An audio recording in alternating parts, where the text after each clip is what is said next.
I got an episode for you. Today, I'm talking about the number one thing that's holding you back from having what you want. Now, I've often shared that part of my life journey up until my 40s was the struggles that I've had with personal relationships. So, for most of my life, from my I guess early 20s, I think 20 when I had my first serious relationship.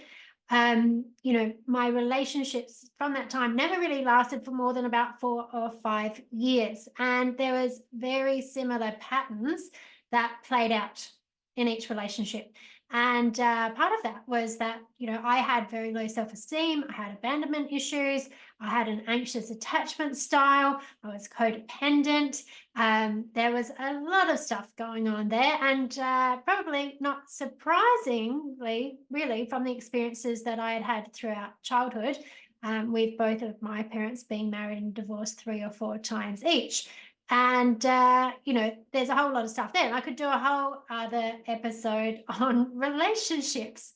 But the point of this is that I remember very clearly when my coach asked me a few years ago, what would it be like if I was in a relationship with my ideal partner? And I remember imagining it. And as soon as this image hit my mind, there's this huge amount of fear that come up, right? And I started crying. And, the truth was, I was petrified of being in a relationship with my ideal partner because I had a terrible fear that they would leave me. Okay, so the representation I had is if I had this ideal man in my life, that they would leave me, right? So that's why I'd get into relationships that were low value, where I felt like I had control, right? And that they wouldn't leave me. Okay, so it wasn't ideal, right? They were never ideal. But with the unresolved trauma that I had up until that time, it felt weirdly safe for me, right? I felt more in control. I felt I wasn't going to lose anything, right? So I had the neurology for that kind of situation. I knew how it worked. I knew what I could expect. And that was, that's what I kept choosing rather than to be truly happy and have what I most wanted, right? So funny story is that it's now a bit over 18 years since I first met my partner, and we've spent 6 of those years apart because of these patterns that played out. And now we're in a very different place because we've both done a lot of work, right, to get to where we are today. So the dynamic of my relationship today is totally different, even though it's with the same person that I've had a couple of relationships with, because I don't need to play out those old traumas anymore, right? But anyway, this isn't just about relationships. This episode is not just about relationships.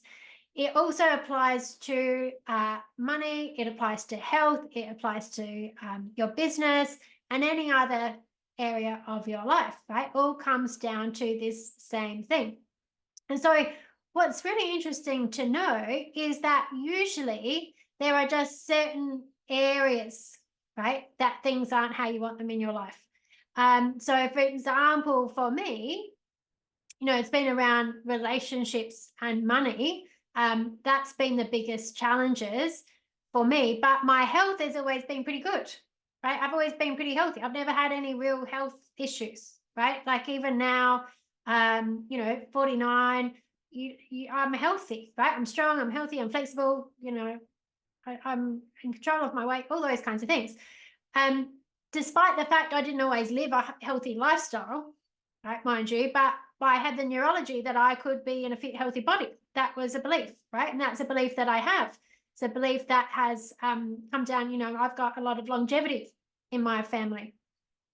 For other people, they might have always had money sorted out. They might have always felt that it was easy to get money, but like they've had all kinds of health problems, right? Or some people, they might have great relationships, but money is a problem for them. Okay, so I'm going to break this down to what's really holding you back from having whatever it is that you want, whether that be in relationships, whether it be in your health, whether it be in your business, okay, whether it be around your finances. I'm going to break all of this down.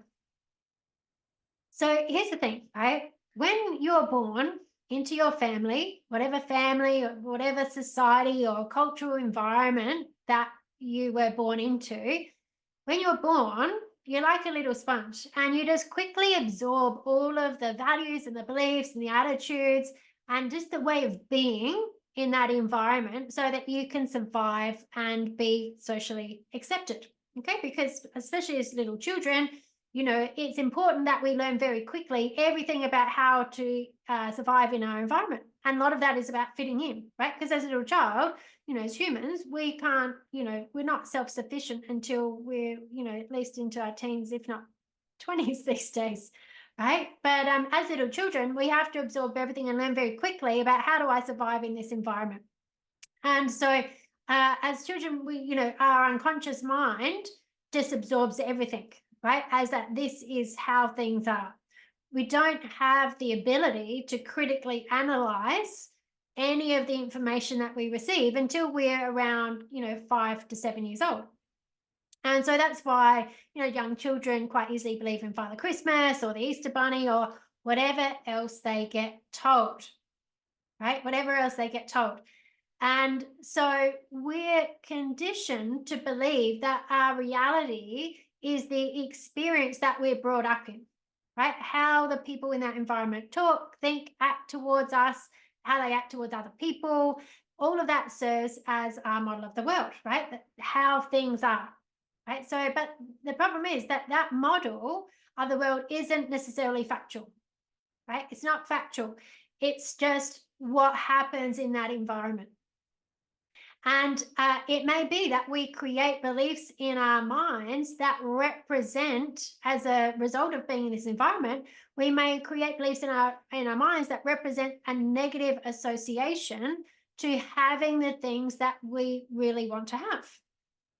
Okay, so perhaps, for example, perhaps the person that you loved most in the world, say one of your parents when you were little, maybe they left, right? And that was a lot of pain for you.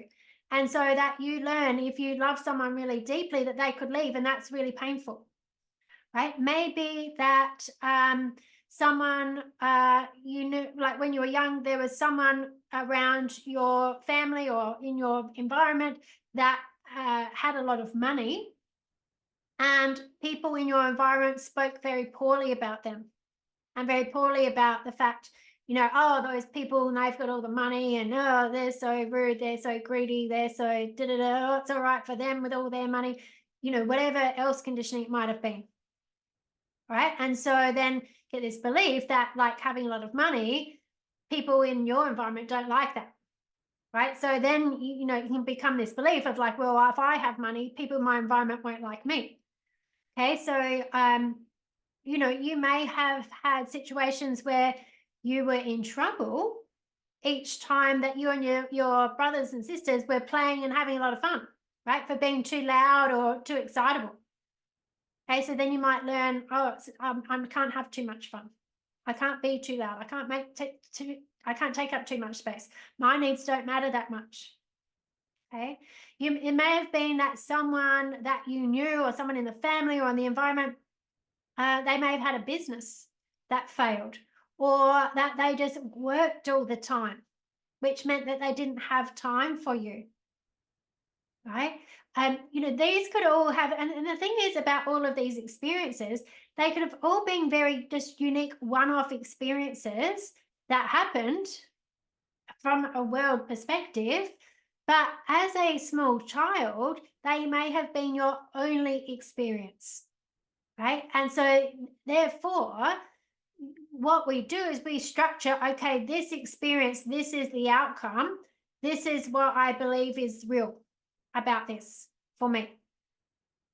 even though there's all kinds of people having businesses all over the world that are making loads of money, that there are people who are making money and having loads of time, that there are people having amazing relationships and feeling loved and supported, and every other experience of life that exists in the world, if the one experience that you had was different than that, you may take on that belief that that's how things are in the world for you.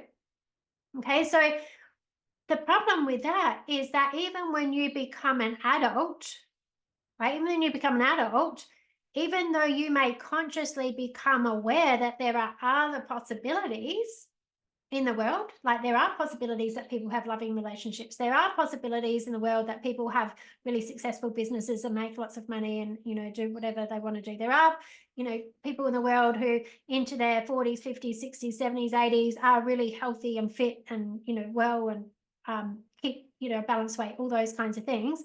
Even though that you become aware consciously that that's possible, you may still not believe it's possible for you, because the old neurology from your childhood that says how things are is still running in the background at the unconscious level. Okay, so what does this mean for you? Okay, great. Problem, awareness, what now? Okay, so what it means for you as an old adult is that you need to be able to take responsibility for reconditioning yourself. Okay, so that model of the world that was conditioned into you as a child, right? The good thing is we know we have neuroplasticity. We can change our neurology, right? We can change our neurology. We can take responsibility as an adult of reconditioning that, okay, for ourselves into whatever it is that we want.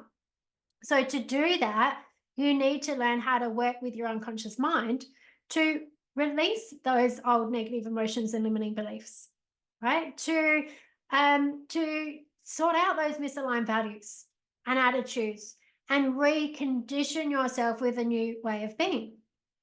Okay? You become curious about those who already have what you want to have. So instead of going, oh, those people, as if they're separate from me, see them as an example of what's possible for me. Okay, so those people who have great relationships, those people who have great businesses, the people that are great with money, the people that have great glowing health, be curious about that and see that, okay, if I can see this is possible in the world, then it's possible for me.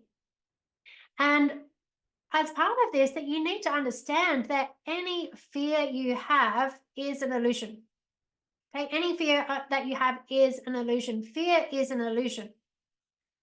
Okay, fear also can stand for false expectations appearing real. Okay, it's an illusion. And I know this. I know negative emotions are an illusion for 100% fact, because the amount of work that I've done with people, and they come into a session and 1 minute they're fearful of something, they're angry about something, they're sad about something, they're guilty about something, they're ashamed about something. And within a few minutes, or by the end of the session, that emotion no longer exists. The only thing that's changed is their perspective on it. Okay, so fear is an illusion, and really all emotions are a derivative of fear in one form or another. So the truth of who you are, this is the thing that you need to know. The truth of who you are is much greater than any fearful limiting thought. Right? The truth of you and being your best self and living your most magnificent expression of you is much greater, it will be a much greater experience for you than any of the limiting connections to people, things, reality you have right now. Okay, but fear tells us otherwise. Fear tells us otherwise, right? So we have to know that you can change your neurology. And one of the best ways you can do that is you can change your environment, right? So you can spend more time with people who have already what you want to have. Find out what they think, what they do, what they believe, how they behave, right? How they interact with other people. Get clear on what you want and get rid of the yeah buts, right? You know, the yeah buts, right? For example, I want to have a loving relationship with my ideal partner, but I'm afraid they'll leave me and I'll be hurt.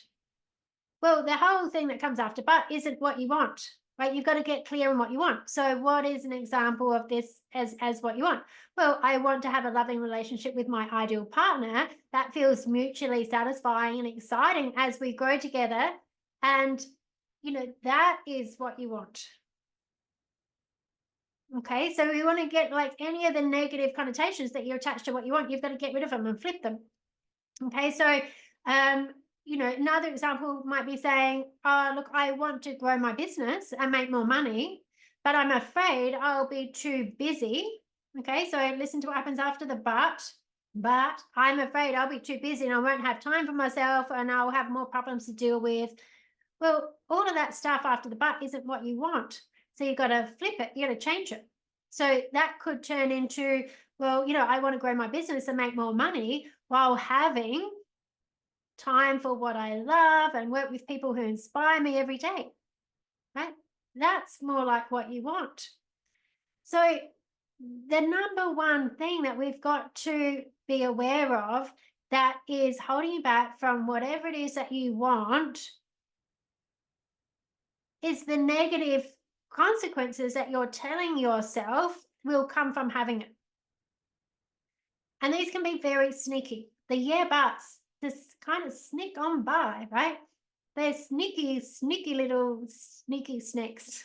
So you got to get awareness of those and flip them. Ask yourself, is this really true?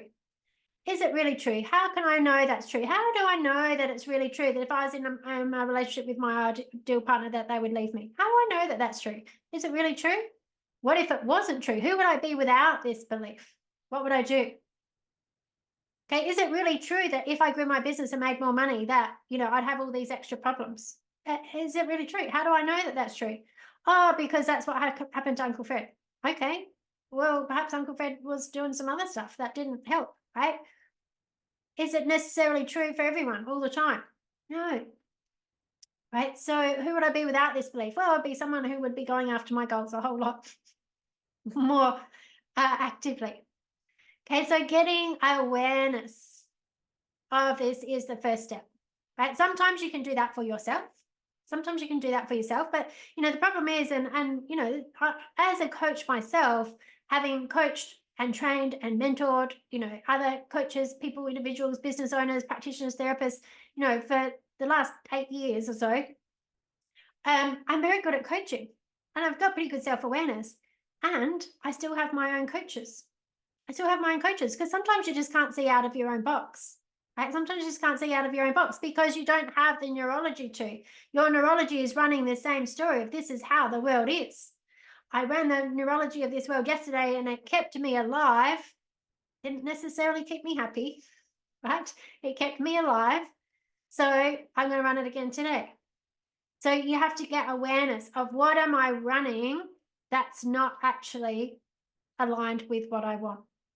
So getting awareness is the first step. Like I said, sometimes you can do it for yourself, but it's likely you'll get there much faster if you get some help, right? Get some help, get some support. And that's what having a great coach will help you do, right? And there's loads of great coaches around. I've trained loads of great coaches.